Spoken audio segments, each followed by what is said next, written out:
الحمد للہ رب العالمین والصلاة والسلام علی خاتم النبیین اما بعد فاعوذ باللہ من الشیطان الرجیم بسم اللہ الرحمن الرحیم الصلاة والسلام علیک یا رسول اللہ وعلی آلک واصحابک یا حبیب اللہ الصلاة والسلام علیک یا نبی اللہ وعلی آلک واصحابک یا نور اللہ۔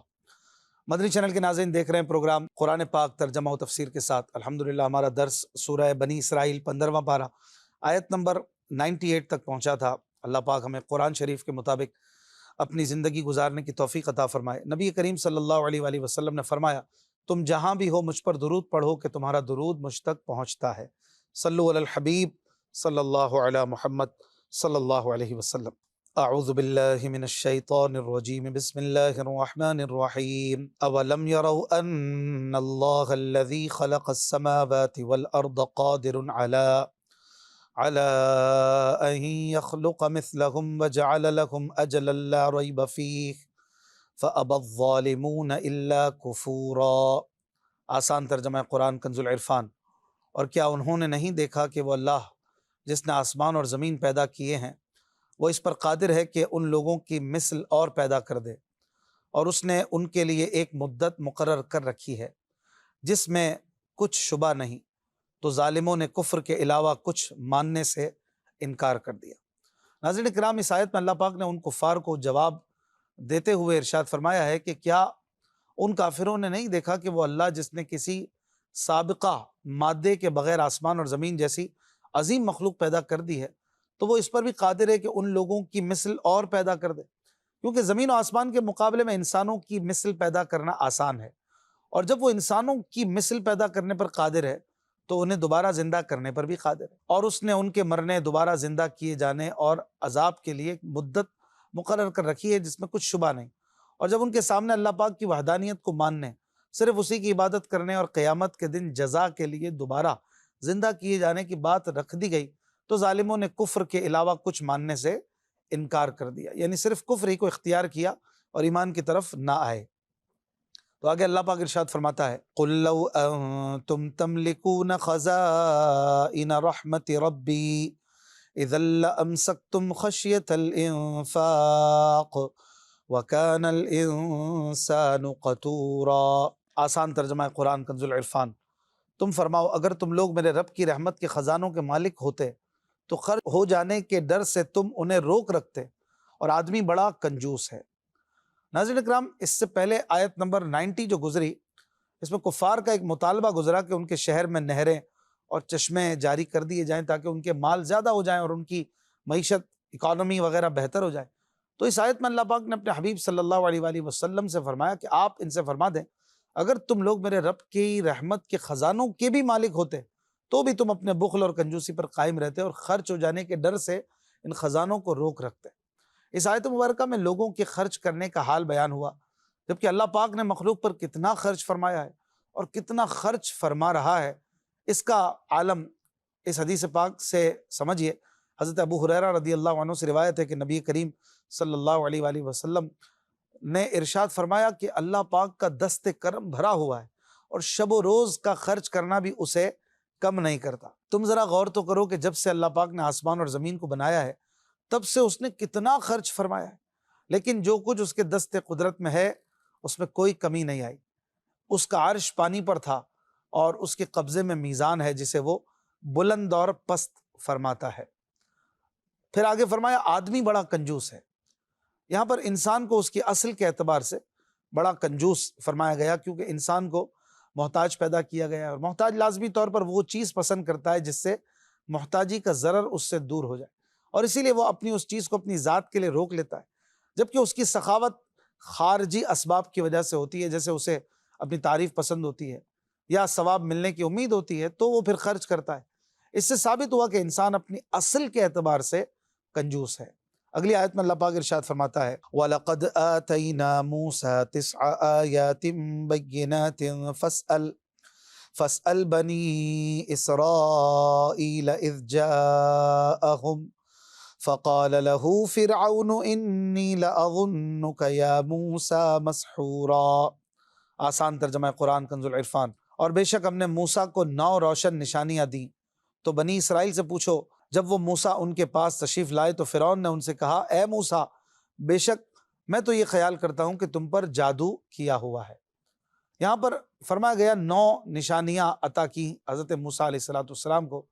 حضرت عبداللہ ابن عباس رضی اللہ عنہما نے فرمایا کہ حضرت موسیٰ علیہ السلام کو جو 9 نشانیاں دی گئی تھیں وہ یہ ہیں: عصا، ید بیضا، بولنے میں دقت جو حضرت موسیٰ علیہ السلام کی زبان میں تھی پہلے، پھر اسے دور فرما دیا گیا۔ اسی طرح دریا کا پھٹنا اور اس میں رستے بننا، طوفان، ٹڈی، گھن، مینڈک اور خون کے جو عذابات آئے، جو ان کی تفصیلات جو ہیں وہ 90 پارے کے 6 رکوع میں بیان ہو چکی ہیں۔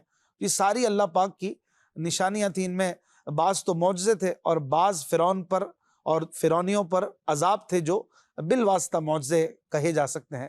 حضرت موسیٰ علیہ السلام کی مخالفت کی وجہ سے یہ فرعونیوں پر عذاب آئے تھے، انہیں اللہ پاک نے اپنی نشانیاں فرمایا۔ اگلی آیت میں ارشاد فرماتا ہے قال لقد علمت ما انزل هؤلاء الا رب السماوات والارض بصائر وإني لأظنك يا فرعون مثبورا فأراد أن يستفزهم من الأرض فأغرقناه ومن معه جميعا وقلنا من بعده لبني إسرائيل اسكنوا الأرض فإذا جاء وعد الآخرة جئنا بكم لفيفا۔ آسان ترجمہ قرآن کنز العرفان۔ فرمایا یقیناً تو جان چکا ہے کہ ان نشانیوں کو عبرتیں کر کے آسمانوں اور زمین کے رب ہی نے نازل فرمایا ہے، اور اے فرعون میں یہ گمان کرتا ہوں کہ تو ضرور ہلاک ہونے والا ہے۔ تو فرعون نے چاہا کہ ان بنی اسرائیل کو زمین سے نکال دے، تو ہم نے اسے اور اس کے ساتھیوں کو غرق کر دیا، اور اس کے بعد ہم نے بنی اسرائیل سے فرمایا اس سرزمین میں سکونت اختیار کرو، پھر جب آخرت کا وعدہ آئے گا تو ہم تم سب کو جمع کر لائیں گے۔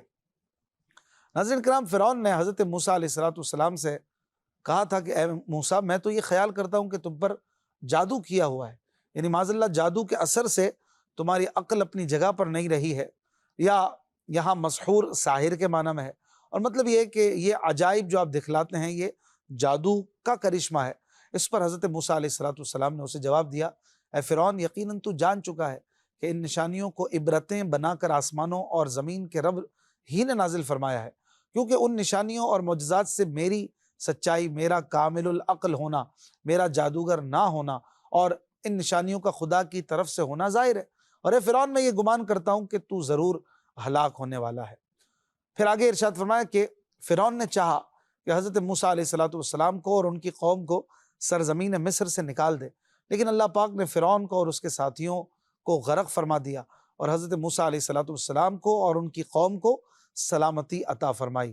پھر آگے فرمایا کہ فرعون کی غرقابی کے بعد اللہ پاک نے بنی اسرائیل سے فرمایا کہ اب تم اس سرزمین یعنی زمین مصر و شام میں رہائش اختیار کرو، اور پھر جب قیامت آئے گی تو ہم تمہیں دوبارہ جمع کر دیں گے، اور میدان قیامت میں پھر سعادت مندوں اور بدبختوں کو ایک دوسرے سے ممتاز کر دیں گے۔ اگلی آیت میں اللہ پاک ارشاد فرماتا ہے وَبِالْحَقِّ أَنزَلْنَاهُ وَبِالْحَقِّ نَزَلَ وَمَا أَرْسَلْنَاكَ إِلَّا مُبَشِّرًا وَنَذِيرًا وَقُرْآنًا فَرَقْنَاهُ لِتَقْرَأَهُ عَلَى النَّاسِ عَلَى مُكْثٍ وَنَزَّلْنَاهُ تَنزِيلًا۔ آسان ترجمہ قرآن کنز العرفان۔ اور ہم نے قرآن کو حق ہی کے ساتھ اتارا اور حق کے ساتھ ہی یہ اترا، اور ہم نے تمہیں نہ بھیجا مگر خوشخبری دینے والا اور ڈر سنانے والا۔ اور قرآن کریم کو ہم نے جدا جدا کر کے نازل کیا تاکہ تم اسے لوگوں پر ٹھہر ٹھہر کر پڑھو، اور ہم نے اسے تھوڑا تھوڑا کر کے نازل کیا۔ یہاں پر فرمایا گیا کہ یہ حق کے ساتھ اترا، یعنی قرآن شیاطین کے اختلاط سے محفوظ ہے اور اس میں کسی قسم کی کوئی تبدیلی نہیں ہو سکتی، لہٰذا قرآن کا ایک ایک جملہ، کلمہ اور حرف برحق تھا، برحق ہے اور برحق رہے گا۔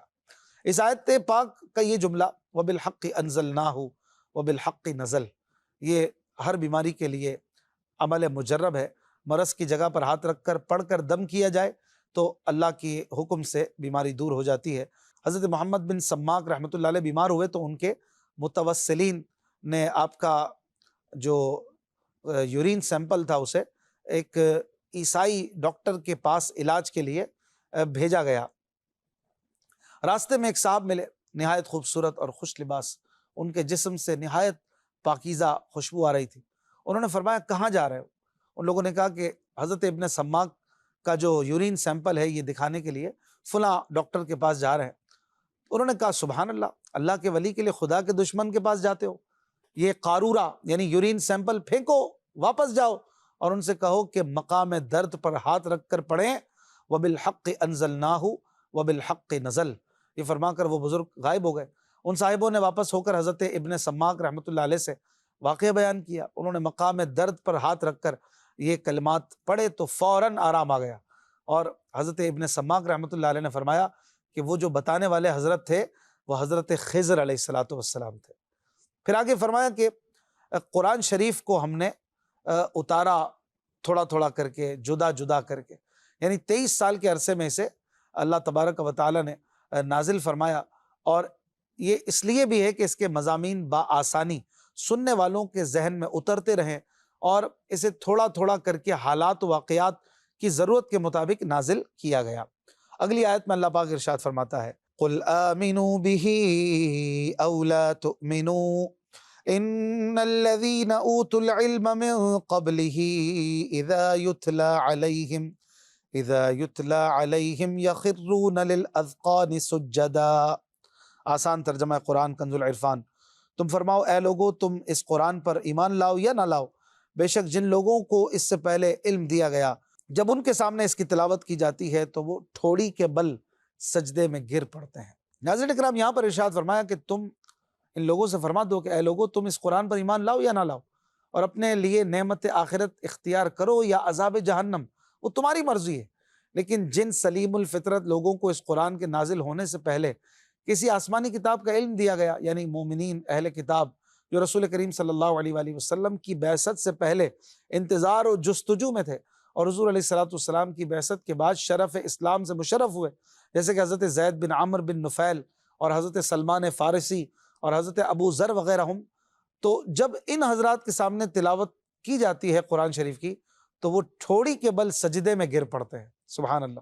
پھر آگے ارشاد فرمایا وَيَقُولُونَ سُبْحَانَ رَبِّنَا إِن كَانَ وَعْدُ رَبِّنَا لَمَفْعُولًا وَيَخِرُّونَ لِلْأَذْقَانِ يَبْكُونَ وَيَزِيدُهُمْ خُشُوعًا۔ آسان ترجمہ قرآن کنز العرفان۔ اور کہتے ہیں ہمارا رب پاک ہے، بے شک ہمارے رب کا وعدہ پورا ہونے والا تھا، اور وہ روتے ہوئے ٹھوڑی کے بل گرتے ہیں، اور یہ قرآن ان کے دلوں کے جھکنے کو اور بڑھا دیتا ہے۔ سبحان اللہ۔ ناظرین اکرام، جن سعادت مندوں کا ذکر پچھلی آیت میں فرمایا گیا تھا، آگے بھی انہی کے قول و فعل کا ان آیتوں میں ذکر ہے۔ وہ حضرات کہتے ہیں کہ ہمارا رب ہر عیب سے پاک ہے، لہٰذا وہ وعدہ خلافی سے بھی پاک ہے، تو بے شک ہمارے رب کا وعدہ پورا ہونے والا تھا جو اس نے اپنی پہلی کتابوں میں فرمایا تھا کہ نبی آخر الزمان محمد مصطفیٰ صلی اللہ علیہ وآلہ وسلم کو مبعوث فرمایا جائے گا، اور یہ وعدہ پورا ہو چکا۔ تو ان حضرات کا قول و عقیدہ تھا، اور ان کا عمل یہ ہے کہ جب یہ قرآن سنتے ہیں تو اپنے رب کے حضور عجز و نیاز سے اور نرم دلی سے روتے ہوئے ٹھوڑیوں کے بل گر جاتے ہیں، اور یہ قرآن ان کے دلوں کے خشوع و خضوع کو اور ان کے دلوں کے جھکنے کو اور بڑھا دیتا ہے۔ قرآن پاک کی تلاوت کے وقت رونا یہ مستحب اور افضل ہے۔ حضرت سعد بن ابی وقاص رضی اللہ عنہ سے روایت ہے، حضور علیہ السلام نے فرمایا بے شک یہ قرآن حزن کے ساتھ اترا ہے، اس لیے جب تم اسے پڑھو تو رو، اور اگر رو نہ سکو تو رونے جیسی شکل بناؤ۔ اور یہ رونا اگر اللہ پاک کے خوف سے ہو تو اس کی بڑی فضیلت ہے۔ ترمذی اور نسائی کی حدیث میں ہے، حضرت ابو ہریرہ رضی اللہ عنہ سے روایت ہے، نبی اکرم صلی اللہ علیہ وآلہ وسلم نے فرمایا وہ شخص جہنم میں نہ جائے گا جو اللہ پاک کے خوف سے روئے۔ اس آیت سے یہ بھی پتہ چلا کہ قرآن کریم دل میں نرمی اور خشوع و خضوع پیدا کرتا ہے۔ اسی لیے حدیث پاک میں حضرت عبداللہ بن عمر رضی اللہ عنہ سے روایت ہے، رسول اللہ صلی اللہ علیہ وآلہ وسلم نے فرمایا کہ یہ دل ایسے زنگ آلود ہوتے ہیں جیسے لوہا پانی لگنے سے زنگ آلود ہو جاتا ہے۔ صحابہ اکرام رضی اللہ عنہم نے عرض کیا رسول اللہ صلی اللہ علیہ وآلہ وسلم ان دلوں کی صفائی کس چیز سے ہوگی؟ ارشاد فرمایا موت کو زیادہ یاد کرنے اور قرآن پاک کی تلاوت کرنے سے۔ ناظرین کرام، یاد رہے کہ ابھی جو آیت آخر میں پڑھی گئی یہ ان آیات میں سے ہے کہ جنہیں پڑھنے اور سننے والے پر سجدہ تلاوت کرنا واجب ہو جاتا ہے۔ اگلی آیت میں اللہ پاک ارشاد فرماتا ہے قُلِ ادْعُوا اللَّهَ أَوِ ادْعُوا الرَّحْمَٰنَ أَيَّمَّا تَدْعُوا فَلَهُ الْأَسْمَاءُ الْحُسْنَىٰ وَلَا تَجْهَرْ بِصَلَاتِكَ وَلَا تُخَافِتْ بِهَا وَابْتَغِ بَيْنَ ذَلِكَ سَبِيلًا۔ آسان ترجمہ قرآن کنز العرفان۔ تم فرماؤ اللہ کہہ کر پکارو یا رحمان کہہ کر پکارو، تم جو کہہ کر پکارو سب اسی کے اچھے نام ہیں، اور اپنی نماز میں نہ آواز زیادہ بلند کرو اور نہ بالکل آہستہ کر دو، اور دونوں کے درمیان کا راستہ تلاش کرو۔ اس آیت کی شان نزول کے بارے میں حضرت عبداللہ ابن عباس رضی اللہ عنہما نے فرمایا کہ ایک رات سرکار دو عالم صلی اللہ علیہ وآلہ وسلم نے طویل سجدہ کیا اور اپنے سجدے میں یا اللہ یا رحمان فرماتے رہے۔ ابو جہل نے سنا تو کہنے لگا کہ محمد ہمیں تو کئی معبودوں کے پوجنے سے منع کرتے ہیں اور خود دو کو پکارتے ہیں، اللہ کو اور رحمان کو، معاذ اللہ۔ اس کے جواب میں یہ آیت نازل ہوئی اور بتایا گیا کہ اللہ اور رحمان دو نام ایک ہی معبود برحق کے ہیں، خواہ کسی نام سے پکارو، اس کے بہت سے نام ہیں اور سب اچھے نام ہیں، جیسے اللہ پاک کے 99 نام معروف ہیں اور حقیقتاً اس سے بھی زیادہ نام ہیں جن کے معنی بہت پاکیزہ ہیں۔ پھر آگے فرمایا وَلَا تَجْهَرْ بِصَلَاتِكَ وَلَا تُخَافِتْ بِهَا، اور اپنی نماز میں نہ آواز زیادہ بلند کرو اور نہ بالکل آہستہ کر دو۔ اس کے بارے میں حضرت عبداللہ ابن عباس رضی اللہ عنہما سے روایت ہے کہ یہ آیت اس وقت نازل ہوئی جب رسول اللہ صلی اللہ علیہ وآلہ وسلم مکہ مکرمہ میں جلوہ فرما تھے۔ آپ جس وقت اپنے صحابہ رضی اللہ عنہم کو نماز پڑھایا کرتے تو اپنی مبارک آواز قرآن کریم پڑھنے میں بلند فرمایا کرتے تھے۔ جب کافر سن لیتے تو قرآن کریم اور اس کے اتارنے والے اور لانے والے کی شان میں گستاخانہ کلمات بکتے، تو اللہ پاک نے اپنے حبیب صلی اللہ علیہ وآلہ وسلم سے فرمایا کہ نماز کی قرات کو اونچا نہ کرو کہ کافر سنیں گے تو بیہودہ کلمات بکیں گے۔ پھر فرمایا ولا تخافت بہا، یعنی جب اصحاب کے پاس ہوں تو یوں آہستہ نہ پڑھو کہ وہ سن نہ سکیں، بلکہ فرمایا وابتغ بین ذلک سبیلا، ان دونوں کے بیچ میں راستہ چاہو، یعنی ایک درمیانی صورت اختیار فرماؤ۔ آگے ارشاد فرماتا ہے وَقُلِ الْحَمْدُ لِلَّهِ الَّذِي لَمْ يَتَّخِذْ وَلَدًا وَلَمْ يَكُنْ لَهُ شَرِيكٌ فِي الْمُلْكِ وَلَمْ يَكُنْ لَهُ وَلِيٌّ مِّنَ الذُّلِّ وَكَبِّرْهُ تَكْبِيرًا۔ آسان ترجمہ قرآن کنز العرفان۔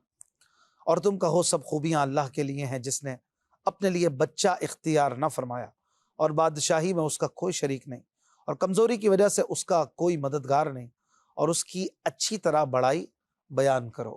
اس آیت میں فرمایا گیا کہ سب خوبیاں اللہ پاک کے لیے ہیں جس نے اپنے لیے اولاد، بچہ وغیرہ اختیار نہ فرمایا، جیسا کہ مشرکین عرب اور یہود و نصارہ کہتے تھے۔